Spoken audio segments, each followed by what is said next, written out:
Hello, my name is Jordy, and you're listening to Dark Cabin Theories. Now, these are real claims made by real people.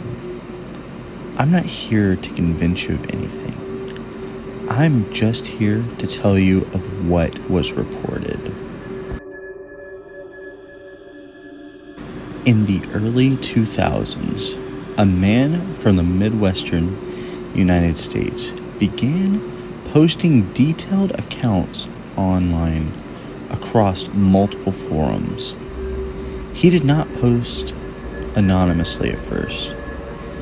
He shared approximate location, age, and timelines, but avoided specifics like address and his name. Now, according to him, what was described was not a single experience.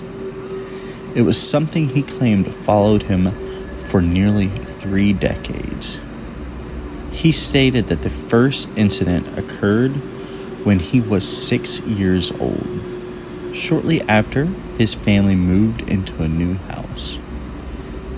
Now, no history of trauma was reported, no known sleep disorders at the time, and no other family members experienced anything unusual in the home. The man states the events almost always happened the same way. He would wake up suddenly in the middle of the night. He could feel the weight of his body against the mattress. He could see the outline of furniture. He could hear the quiet ambient sounds of the house, but he could not move. And in the far corner of the room, there was always a man standing. Now, he said the figure was always positioned where the walls met, never closer, never further. The figure never advanced. It never reacted. It simply stood there, facing him. Now, over the years, the witness gave nearly identical descriptions. The figure was tall, taller than an average adult male. It appeared human in shape, but lacked details. So no visible facial features, no visible eyes, no discernible clothing. Now, he did emphasize repeatedly that this was not a shadow. Shadows shifted when headlights passed or light hit them. This figure did not move when the light changed. He states that it absorbs light rather than reflecting it. Now, interestingly enough, the witness did not describe overwhelming fear during the early encounters. He described more of confusion. He said the fear came later, when he realized the figure was not changing. Same height, same posture, same location, night after night. He claimed that as a child, he assured this was something everyone experienced, so he did not tell his parents at all. As an adult, the man learned about sleep paralysis.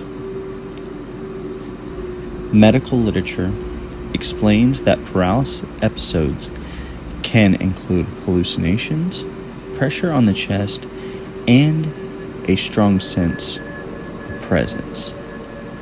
The witness accepted this explanation, but only partially. He acknowledged that sleep paralysis accounted for his inability to move, but he questioned why the hallucinations remained consistent for decades.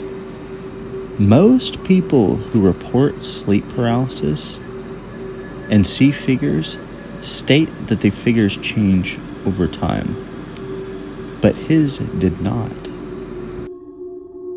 According to the witness, the figure followed him into adulthood. It appeared in his college dorm room, in unfamiliar hotel rooms, and once during a period when he was under no unusual stress in the hallway of his apartment. He stated that during this encounter, he was not paralyzed. He had just woken up. The hallway light was on, and the figure, it stood motionless at the far end of the hallway. But when he blinked, it was gone. The final reported encounter occurred in his early 30s. This time, the figure was no longer in the corner. It was standing beside the bed, close enough that he could sense its presence without seeing it immediately. Now, the witness did state he could move. He also stated he reached for the lamp. When the light turned on, the figure vanished instantly. He has not reported seeing it since. Now, there are no photographs, no witnesses, and no physical evidence. Sleep paralysis does explain much of this account. It does not fully explain why the details remain unchanged for nearly 30 years, or why the final encounter occurred while the witness was able to move. Now, before we leave this account, it is worth slowing down and looking at why stories like this are often questioned. Not dismissing, but to understand the story.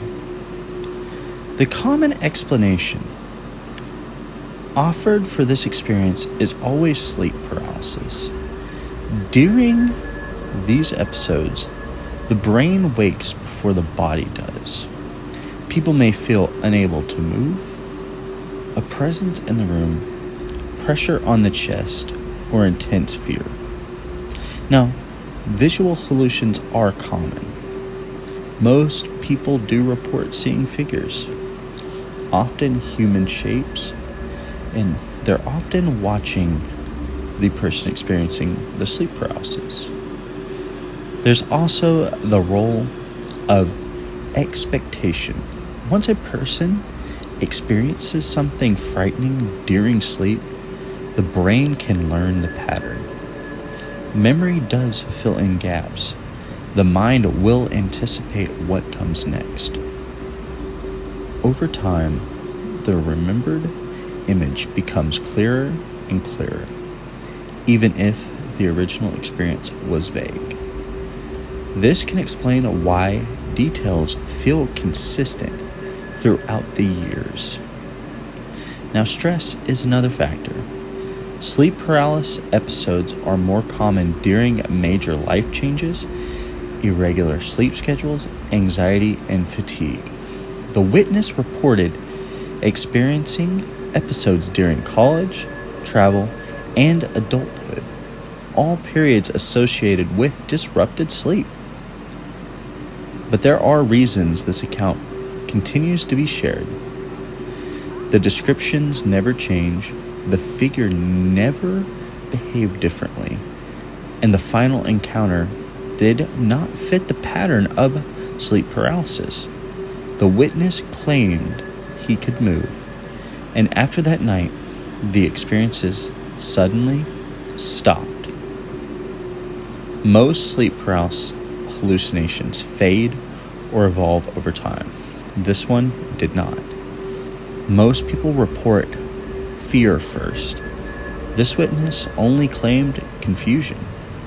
And while many people experience paralysis once or twice, very few report the same figure for nearly 30 years. Now, there are reasonable explanations for this story. There are also unanswered questions, and that's where the account tends to live, and accounts like this tend to live. Not in proof, not in disbelief, but somewhere in between. So make of this what you will. What do you think? Are encounters like this solely sleep paralysis?